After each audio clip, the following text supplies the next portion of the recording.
All eyes on Islamabad. No last Friday और Saturday को अगर सबसे ज्यादा सोशल मीडिया पर, टीवी चैनल्स पर, मीडिया पर, इंटरनेशनल मीडिया पर अगर सबसे ज्यादा कोई चीज ट्रेंडिंग थी तो वो था ऑल आइज ऑन इस्लामाबाद। क्योंकि इस्लामाबाद एक सेंटर बना हुआ था, एक सेंटर था अमेरिका और ईरान के बीच टॉक्स को लेकर के। इस्लामाबाद पाकिस्तान के मीडिएशन में दोनों देशों के बीच में एक डायलॉग ऑर्गेनाइज किया गया था, एक मीटिंग ऑर्गेनाइज की गई थी। पाकिस्तान मीडिएट कर रहा था कि अमेरिका और ईरान के बीच में किसी भी तरह से सीज फायर डिक्लेयर हो जाए, कंटिन्यू हो जाए, क्योंकि अभी दोनों देशों के बीच में 2 हफ्ते का ही सीज फायर हुआ है। अमेरिका और ईरान के बीच में 12 दिनों का ही सीज फायर है। पाकिस्तान के मीडिएशन में दोनों देशों को एक साथ बुलाया जाता है, दोनों देशों के डेलीगेशंस पहुंचते हैं। अमेरिका के वाइस प्रेसिडेंट वैंस साहब पाकिस्तान पहुंचते हैं, उधर ईरान का डेलीगेशन आता है, ईरान के फॉरेन मिनिस्टर आते हैं और all eyes on Islamabad trending करने लग जाता है। इस्लामाबाद में 2 दिनों का लॉकडाउन लगा दिया जाता है, स्कूल, कॉलेज, ऑफिस सब कुछ बंद।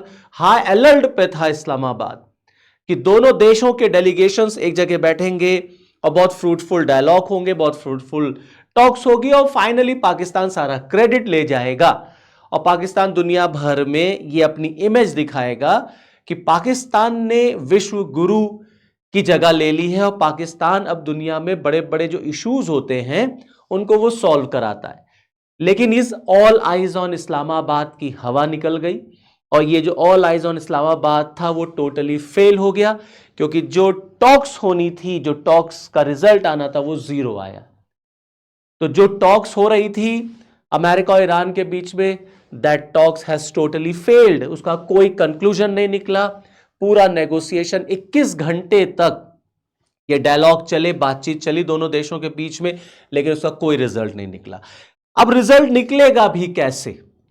आज के इस सेशन में हम इसी सारी बातों पे आपसे डिस्कशन करेंगे कि ये डायलॉग, ये टॉक फेल क्यों हुआ और इस फेल होने की वजह क्या अमेरिका है, क्या ईरान है, या अमेरिका ईरान दोनों है, या खुद पाकिस्तान है जो इन टॉक्स को ऑर्गेनाइज करा रहा था, जिसने मीडिएशन का काम किया था। क्योंकि बड़ी गर्मजोशी के साथ पाकिस्तानी मीडिया ने पाकिस्तान की गवर्नमेंट को, शहबाज को, मुनीर को बड़ा हाईलाइट किया कि पाकिस्तान जो है वो दुनिया का एक ऐसा देश बन रहा है जो दो देशों के बीच में या वर्ल्ड कॉन्फ्लिक्ट्स को सॉल्व कराने की हिम्मत रखता है और पाकिस्तान बड़ा एक विश्व गुरु टाइप का कंट्री बनने जा रहा है। लेकिन हुआ क्या? फाइनली दोनों देश आए, 21 घंटे की बातचीत चली अमेरिका और ईरान के बीच में। कुछ शर्तें वो लेके पहुंचे, कुछ शर्तें वो लेकर के पहुंचे और पाकिस्तान एक पोस्टमैन की तरह काम कर रहा था। इनका मैसेज उनको, उनका मैसेज इनको, और फाइनली खाना पीना खाया, जीरो, टाटा बाय बाय हो गया। जब अमेरिका के वाइस प्रेसिडेंट वैन साहब अमेरिका निकल लिए, ईरान का डेलीगेशन ईरान निकल गया, टोटली डायलॉग फेल हो गया। अब आगे क्या अमेरिका और ईरान के बीच में फिर हम वॉर होता हुआ देखेंगे? क्या ये वॉर और एस्केलेट करने जा रहा है? क्या ये वॉर और भयानक रूप लेगा और ताकत के साथ अमेरिका ईरान पे हमला करेगा, या ईरान और ताकत के साथ स्ट्रेट ऑफ हार्मूज को ब्लॉक करेगा? क्योंकि जैसे ये डायलॉग्स फेल हुए, ट्रंप की तरफ से लगातार फिर थ्रेट पे थ्रेट आना शुरू हो गया, वही डायलॉग बाजी फिर शुरू हो गई। लेकिन इसके फेल होने की वजह देखिए, सबसे पहली वजह तो यह है कि ये ऑर्गेनाइज पाकिस्तान में हो रहा था। पाकिस्तान जो खुद आतंकवादियों को पालता है, जो खुद आतंकवाद को प्रमोट करता है, वो खुद अफगानिस्तान के साथ लड़ रहा है, अफगानिस्तान के ऊपर वो हमले कर रहा है। इंटरनली पाकिस्तान इतना डिस्टर्ब्ड कंट्री है, वो एक पीस डायलॉग, वो एक पीस टॉक को ऑर्गेनाइज करता है। ईरान ने तो खुद ही कह दिया था कि we don't want Pakistan mediation. तो पाकिस्तान जैसा देश अगर पीस टॉक्स को ऑर्गेनाइज कराएगा तो वो पीस टॉक्स तो फेल होनी ही होनी है, टोटली फेल होनी है। ये तो पाकिस्तान का एक स्टेप था भाई, अपने आका को खुश करना। और उसका आका कौन है? उसका आका अमेरिका है। क्योंकि पाकिस्तान खुद बहुत डेलिबरेटली ये चाहता है, पाकिस्तान इज वेरी डेलिबरेट कि ये वॉर खुद मतलब खत्म हो, क्योंकि अब पाकिस्तान के सामने बहुत बड़ी प्रॉब्लम क्रिएट होने वाली है। तो इसीलिए पाकिस्तान ने पूरी कोशिश की यार किसी तरीके से दोनों देशों को एक साथ लेकर के आओ एक मंच पर लेकिन जिस तरीके से दोनों देश वहां पहुंचे, अमेरिका की जो शर्तें थी, ईरान की जो शर्तें थी, उन शर्तों को अगर आप पढ़ लेंगे तो आप आइडिया लगा लेंगे कि इन डायलॉग्स का कोई रिजल्ट नहीं निकलने वाला, इन पीस टॉक्स का कोई रिजल्ट नहीं निकलेगा। ईरान की शर्तें स्ट्रेट ऑफ हार्मूज पे उसका टोटल कंट्रोल ऑर्गेनाइज किया जाए, टोटल कंट्रोल को रिकॉग्नाइज किया जाए, ईरान को यूरेनियम इनरिचमेंट की परमिशन दी जाए, यह उसका अधिकार होगा, ईरान के प्रॉक्सीज पर, हमास पर, हिजबुल्ला पर, हुती पर कोई अटैक नहीं होगा, क्योंकि हम देख रहे हैं कि इजराइल लगातार हिजबुल्ला पे हमला कर रहा है। प्लस ईरान का जो लॉस हुआ उसको कंपेंसेट किया जाए, और ईरान को इन फ्यूचर कोई अटैक नहीं होगा, ये उसको प्रॉमिस किया जाए, वो उसको एश्योर किया जाए। और गल्फ नेशंस में जो अमेरिका के बेसेस हैं उसको खाली किया जाए, मींस अमेरिका टोटल अपना बुरिया बिस्तर बांधे और वापस back to pavilion, back to America. ये शर्तें, ये माइंडसेट लेकर के ईरान पाकिस्तान पहुंचा था, और इन शर्तों को अमेरिका मान लेगा, ये तो ऑब्वियस सी बात है, बिल्कुल नहीं होने वाला कि अमेरिका ईरान की इन शर्तों को मानेगा। अमेरिका की तरफ से भी कुछ शर्तें रखी गई, वो शर्तें ईरान नहीं मानने वाला कि आप यूरेनियम एनरिचमेंट प्रोग्राम को बंद करिए, अपने बैलिस्टिक मिसाइल प्रोग्राम को आप बंद करिए। ऑब्वियस सी बात है, अगर अमेरिका की शर्तें, ईरान की शर्तें ऐसी रहेंगी तो कहां से पीस टॉक होंगे, कहां से डायलॉग होगा? कोई उसका रिजल्ट नहीं निकला, फाइनली रिजल्ट फेल हो गया। रिजल्ट फाइनली क्या हुआ? रिजल्ट फाइनली दोनों के बीच में कोई कंक्लूजन ड्रॉ नहीं हुआ। अब 2 हफ्ते का जो सीज फायर है, अब क्या वो ब्रेक होगा? अमेरिका क्या और ज्यादा ताकत से ईरान पर जो है अटैक करने जा रहा है? क्या ईरान भी उसी तरीके से अब हमला करेगा? देखिए ऐसा है, अब ये वॉर और ज्यादा एस्केलेट होगी, अभी 1-2 दिन बाद अब ये पता चलेगा कि क्या रिएक्शन अब अमेरिका का आने वाला है। क्या अमेरिका और ज्यादा ईरान पे हमला करेगा? क्योंकि इजराइल तो टोटली कह रहा है कि नहीं भैया, हम ईरान को छोड़ेंगे नहीं, हम ईरान पे हमला करेंगे ही करेंगे। और आप देखें ये डायलॉग फेल इसलिए भी हो गया क्योंकि Israel was not a party to it. भाई जो इसमें मेन है इजराइल, उसको पाकिस्तान ने बुलाया नहीं, इजराइल के डेलीगेशन में गए नहीं, तो काहे का पीस टॉक, काहे का नेगोशिएशन, किस बात का पीस टॉक? क्योंकि अल्टीमेटली लड़ तो इजराइल रहा है ना, वो तो अमेरिका इजराइल के साथ है। तो अल्टीमेटली जो भी पीस डायलॉग होना चाहिए था, टॉक होना चाहिए था, उसमें एक पार्टी ईरान, एक पार्टी इजराइल होनी चाहिए थी। और या 3 पार्टी होते, अमेरिका होता, ईरान होता और इजराइल होता, तब तो बात बनती, तब तो मजा भी आता और तब समझ में भी आता कि हाँ चलिए एक पीस टॉक का ऑर्गेनाइजेशन यहां पर किया जा रहा है। बट ऐसा तो हुआ नहीं, तो डायलॉग तो फेल होना ही होना था। अब 1-2 दिन वेट करिए, तब पता चलेगा कि अमेरिका क्या ईरान पे और ज्यादा तेज हमला करने वाला है। क्योंकि जहां तक रही बात अमेरिका की और जहां तक रही बात ईरान की, देखिए इस युद्ध में अमेरिका को भी इकोनॉमिकल लॉस हुआ है, अमेरिका को भी लॉस हो रहा है, और ईरान को तो बहुत ही ज्यादा हुआ है। अब ईरान को यह है भाई कि हम तो डूब ही रहे हैं, तुम्हें भी ले डूबेंगे सनम, हम तो जा ही रहे, पूरे हम गल्फ को बर्बाद कर देंगे, सारे जितने भी गल्फ कंट्रीज हम सबको बर्बाद कर देंगे। और जैसे ही देखिए ये पीस टॉक फेल हुआ, तुरंत फिर वही सारी बातें शुरू हो गई। अब ट्रंप ने धमकी दी है कि America is not going to block strait of Hormuz. अब अमेरिका स्ट्रेट ऑफ हार्मूज को ब्लॉक कर देगा, कोई शिप ईरान से और कोई शिप ईरान को नहीं जा पाएगी। ईरान अपनी तरफ से स्ट्रेट ऑफ हार्मूज से एक्सटॉर्शन, टोल कलेक्ट करने की बात कर रहा है कि भाई हमको जो लॉस हुआ है वो पैसा कहां से आएगा, हम स्ट्रेट ऑफ हार्मूज से लेंगे। जो शिप जा रहे हैं उनको टोल देना पड़ेगा, एक टाइप का हफ्ता कह लीजिए, टैक्स कह लीजिए। तो अमेरिका अपनी तरफ से धमकियां दे रहा है, ईरान अपनी तरफ से धमकियां दे रहा है। अब जो वॉर जिस तरीके से चल रही थी, क्या अब वो वॉर फिर वैसे ही उसी स्केल पर चलेगी? अब इसके चांसेस जो हैं, अब 1-2 दिन बाद ही पता चल पाएंगे कि अमेरिका कैसे रिटेलिएट करता है और ईरान कैसे रिटेलिएट करता है।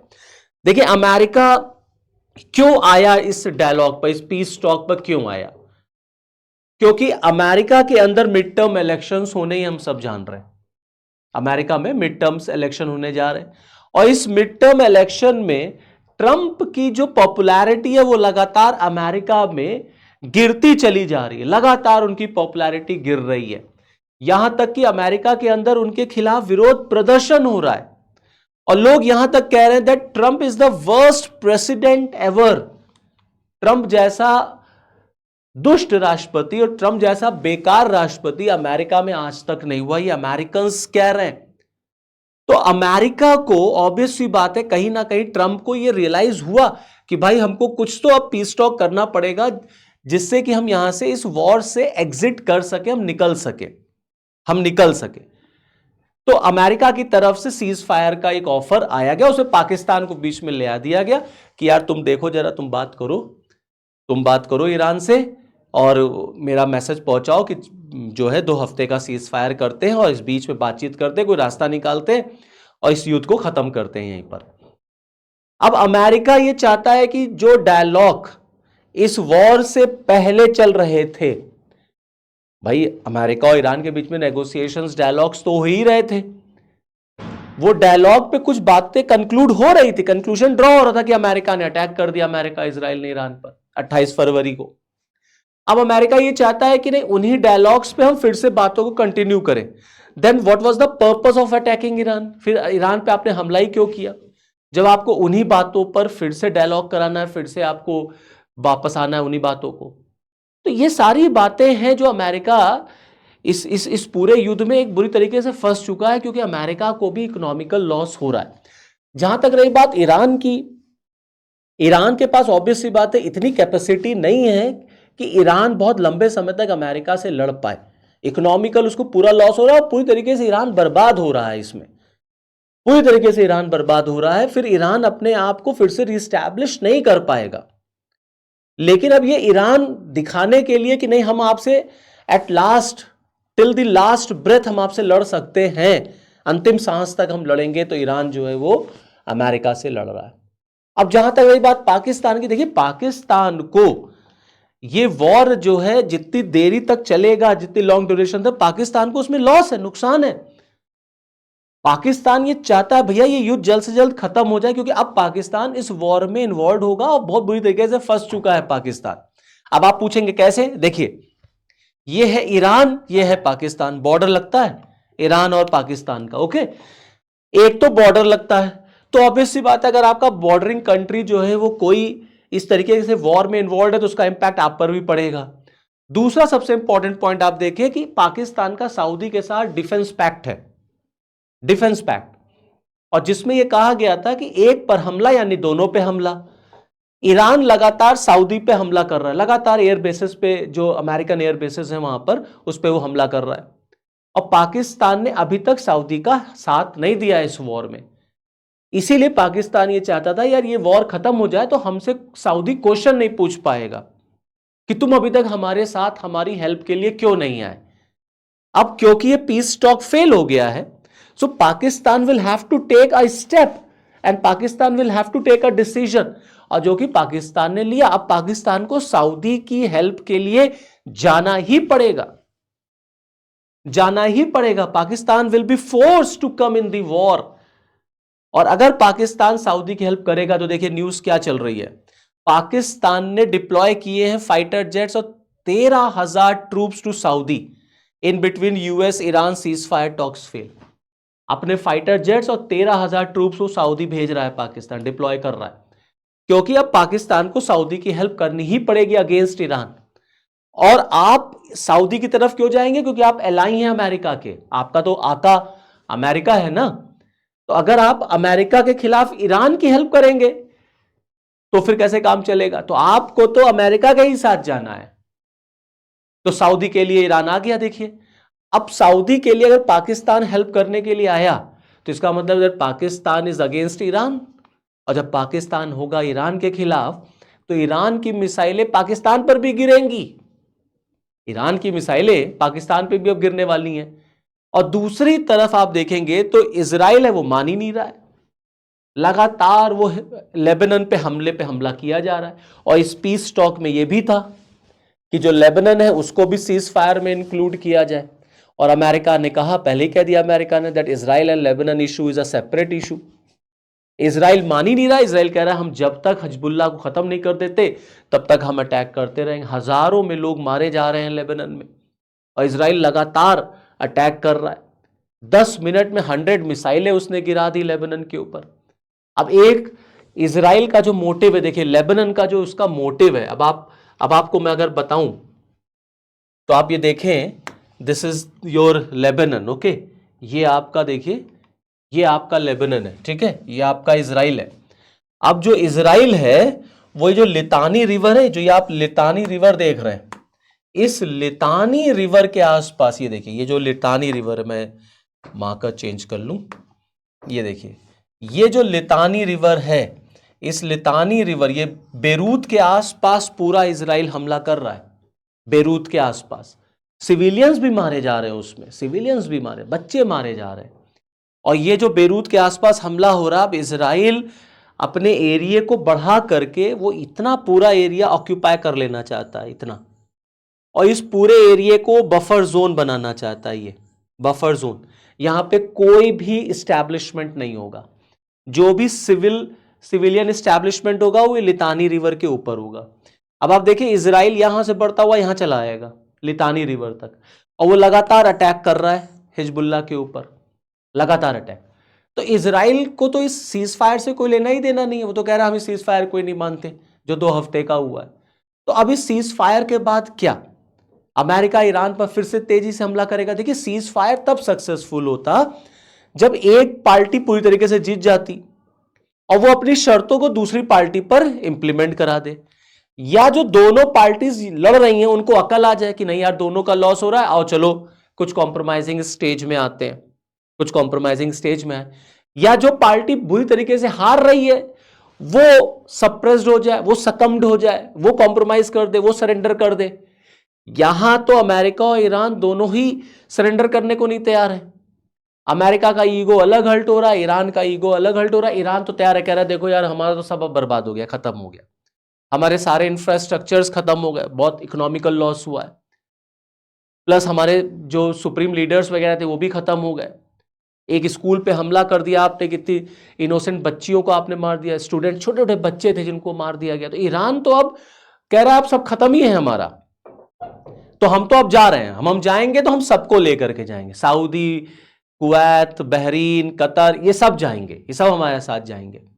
और अमेरिका अपनी तरफ से अलग अपनी दादागिरी दिखा रहा है, वो कह रहा है हम स्ट्रेट ऑफ हार्मूज को हम ब्लॉक कर लेंगे, अमेरिका कह रहा है। तो आने वाले दिनों में भी सीज फायर के फेल होने का क्या रिजल्ट मिलेगा, you must wait and watch. हम सबको भी रुकना चाहिए, क्योंकि 2 हफ्ते का सीज फायर है। अब कुछ दिनों में क्लियर होगा कि अमेरिका कैसे रिटेलिएट करता है। क्या अमेरिका और ज्यादा अब ईरान पे हमला करेगा? क्या ये वॉर न्यूक्लियर वॉर में कन्वर्ट होने वाली है?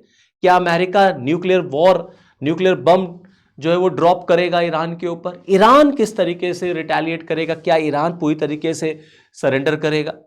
लेकिन हाँ, ये बात सच है कि वॉर अगर आगे और बढ़ेगी तो पूरी वर्ल्ड की इकोनॉमी को जो है इससे प्रॉब्लम होगा।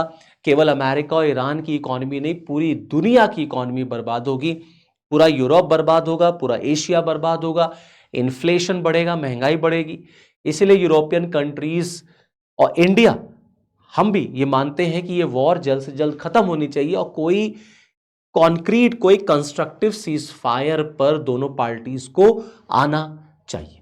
So this is all from this video. Next video में आपके साथ फिर मिलूंगा, तब तक के लिए जय हिंद।